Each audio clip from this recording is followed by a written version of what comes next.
Well, hello, Janine here. Welcome to the Mindset Alchemy Podcast. Today, I would love to share with you about focus. This is something that's been coming forward for me, and I was on a call yesterday, and a whole lot of questions that I'd been asking were answered with one word, and that's focus. Wow, can you believe that about 4 pages of questions gets answered with one word? I can, because it happens to me several times, and most times it's so on par. It helps me put the riverbanks to my thinking, the flow of my river of thinking, river of feeling, river of creating. It puts the riverbanks up so that it's guided and directed towards the ocean of completion. How's that for an analogy? Does it even make sense? It does to me.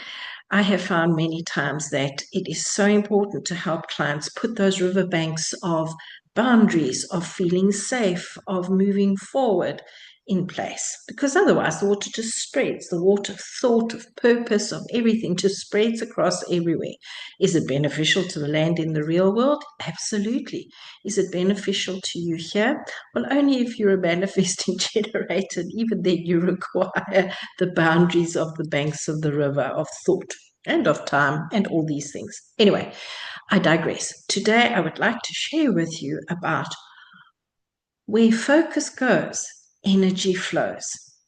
I was so busy thinking about all the different things. I was scattering my energy. With the result is very little got done. Did I get things done? Yes, because I'm quite a scheduled, structured person. And I got it done, though, with effort, with having to really push. And that is so against what I believe, what I do, and how I work. I work with, okay, what's the next best step? Where am I to go with this? And that's the reason yesterday, let me just put it in perspective. My divine team has been showing me about focus for a while, and they've been creating awareness around it. And yesterday was just the cherry on the cake. One word, focus. What we focus on directs our energy towards it. It directs our thinking towards it. It directs so much towards it, and then it grows. Very important. Where focus goes, energy flows. Where energy flows, that's what grows. So for me, when I work with clients, when I work with myself, just generally in life, I check in with what am I focusing on? Where am I meant to be more focused? And what will it bring me? What is for the highest of good and the deepest of love and the greatest of intentional integrity, whichever way you would like to do it? Because when we are focused on what we dislike, that's what's going to grow because we're giving energy to it. We're feeding it. It's like if you stop feeding a fire, the flame dies away. So the warmth goes, everything goes. Now, if you're having forest fires, it's a jolly good idea to stop feeding that fire. Although from what I've read, it gets a life of its own until you can break that energetic expansion. And that's what happens when we scatter our focus. Instead of becoming the instead of feeding that fire of what we're looking for, we scatter all the coals and the burning branches. And we all know that when you do that, the fire dies out. It may still burn and glow a little bit, enough to get like what was happening with me getting things done. The point was when I come back into focus on maybe just for that hour on that topic, that's where my energy is going, and that is what I'm growing. So we bring the fire together and then we feed it. We feed it with ideas, we feed it with understanding, we feed it with questions, and it allows it to grow and to develop. Well, Janine, what's the point of this? Well, like I was saying before, if it's something negative, if it's something destructive, you are literally going to feed that destruction in your life and in the life of those around you and ongoing, and which is sometimes not what we would like to have happen long term. And very often we are unaware of what we are feeding. So when we can create awareness around what am I thinking? What am I saying? How am I phrasing it? Do I keep saying, this is what I don't want? And we focus on that heavy feeling. the law of paradoxical intent comes into play, because you'll say on this hand, this is what I would like, this is what I desire, and you imagine it and you visualize it, and then you turn around and work in the energy of what you dislike. And it cancels itself out. And in fact, because it's on the lower end of the emotional scale, that's literally where the focus will go and what will grow. Whereas when you acknowledge it and say, hey, look here, I can see where I'm putting my focus in shame, doubt, guilt, fear. It's not wrong. It's just less than great. It's less than best. Where can I improve it? Step by step by step. So we go from shame, doubt, fear, and guilt. We go to, well, what can I accept about it? What can I shift about it? Where can I shift the energy from the shame, doubt, fear, and guilt to maybe understanding that I was in a process, I had conditioning, and through that you come to a sense of acceptance of it is what it is. I can send it back love, I can send it back light. I would have loved to have done this and I didn't. Where did I learn and what did I gain from it? What strengths did I gain? What experiences did I have? And where is that helping me now rather than hindering me? And by focusing on the negative, it's hindering me. Whereas if I focus on what I did grow from a positive, constructive, expansive perspective, let's take it that way. What I have found in my life when I look back, I go, okay, yes, you had an awareness of this. You are unaware of what to do with that awareness. So you were doing the best you could in that situation. Where has it benefited you and those people around you? What greatness has it helped them have the potential to create when they pick it up and run with it? Now, something very interesting that I've been working with, and I have mentioned it, I think, before. When we look at quantum physics, now please understand, I don't understand this completely. This is just something that came forward for me when I was reading something and I was processing something. Again, where the focus goes, the energy flows. So I was focused on it, I was processing it and growing my understanding of it. And something came forward to me. Our children are half of us and half of whoever the other partner was. So when we are resonating at a certain frequency around them, the part of us in them starts to resonate. So when we think of our children as bright, brilliant, they're able to create expansively, they are healing, they are healed, something light, something expansive. It allows that part of us in them to resonate at that level. Whereas when we start worrying and we focus on what can go wrong, the part of us in them is going to pick up on that. And that's one of the main reasons why when we focus on worrying, it's more than ourselves that gets impacted by it. And we actually can be holding people stuck and in stasis in that fear we have.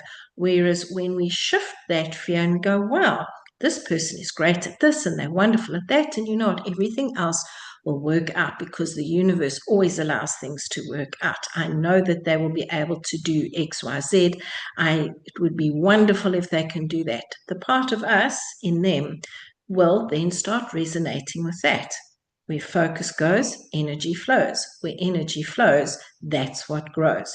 So when we see, and even when we're with other people, because we are energetically linked, we are energetically connected, when we can focus on what's kind, what's loving, what's great, we can shift energies, we can change things. This is all part of mirroring, of resonance, of entanglement, all things that are fascinating to me and help me understand my clients at a deeper level. And then I help them understand themselves. I help them see, okay, you're focusing here, so you're getting entangled in this person's energy, this person's experience. And yes, when you work with human design and gene keys, you get to explore what are they being asked to grow? What are they being asked to work with? What did they come here to shift and change? Like for myself, a lot of my body is open. So I have of my centers are open and I have unsustainable energy there. So I've become very aware of who I'm with and what energies I'm taking on or what energies I'm projecting out. Again, what we focus on grows, and where energy goes, that's also what grows. So if you can remember this, because you can remember this, it will help you understand in situations. Is this life talking to me? Is this showing me where to go? And is it showing me where to shift my focus from here to here, from what's hindering me to what can help me grow, what's constricting me to where I can create from inside of my power, my strengths, my understanding, and know what sort of support I would like to have, because that focus is so important. And it comes through, I can hear just from listening to people, the wording they use, the phrasing they use, and have a deep understanding of what is potentially happening in their homes, their lives, and all those wonderful and amazing things. When people tell me what health challenges they have, it helps me understand where their energy is potentially getting stuck, what we can do about it. And this is one of the reasons I avoid just doing one-off sessions with people, because yes, I can give them insight. The thing is, it's a process, because as we clear the one knot of focus, we clear the other, we clear the other. And because we're living and because we're interacting with each other and because we've had conditioning, it's an ongoing process. So instead of focusing on what requires the healing, we focus on where we're going, what's good for us, what we would like to shift and change. And this then allows us to understand as things pop up, oh, look, I can clear this, I can clear that. I can stop focusing there and rather focusing there. Again, when we focused on our vision, our dream, and have an awareness of what it is we truly desire, what we're here to learn, to work with, to work on, and to improve, and we focus on that, as things pop up, we get to deal with them more effectively and from a space of strength and of power rather than from drama and trauma, from anxiety and from worry and fear. When we can acknowledge that and acknowledge that it may be an unconscious focus and we bring it into consciousness through being aware of it, we can deal with it much more effectively. We can tune in, we can tap into it, and we can see, okay, what is a better thing to resonate with? Where can I shift myself up that emotional scale? Where can I shift my thinking? For me now, somebody says to me, I can't control my thoughts. And I said, yes, you can. It's when you're aware of it. Where do you suddenly start feeling heavy or uncomfortable? Go and look and see what you were thinking, what you were pondering on, what was unconsciously slipping in, and bring it to consciousness, become aware of it, and just focus on it for those few minutes so that you can understand where to shift your focus to. Something I ask myself is this going to feed my dream, my vision, where I'm going, what I would like to create? Is it going to help me create the business I would love to have? Is it going to help me step into being my future self today, the future self I'm choosing to become today? What is a better focus for me along this way? And what I've also come to understand, what matters to us becomes matter. I have discussed this in previous podcasts, and again, it's because of focus. It matters to us. So if we are making something that was painful, anxiety-filled, trauma-filled, if we make that really matter to ourselves, we are going to recreate it over and over again because it matters. Whereas when we can look at it and be the observer of it and say, wow, thank you, this happened. What did I learn from you? Where did I grow through you? And where can I use the experience of you to have the experience to move forward, to have better experiences? If you didn't track that, rewind and go back and listen and see what comes up in your body. Feel what comes up in your body and allow yourself to pick up that wonderful pen and journal and say, what's really going on here? What can be a better focus for me?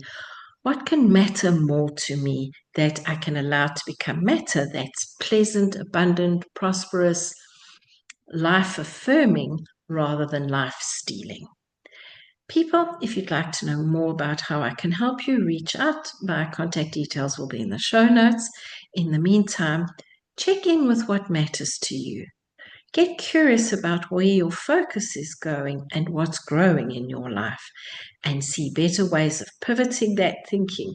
That's what I was sharing with you actually, is when I become aware of a thought, I go, are you going to help me or not? And then I pivot it to something better. And I learn to get better and better at catching it, checking in for the feeling, checking in for the shifts, checking in for the focus, and pivoting it to a focus that helps me grow in love, in joy, and on the higher end of the emotional spectrum. Have a great day, being aware, checking in with your focus, and just have fun with it. Cheerio. Bye-bye.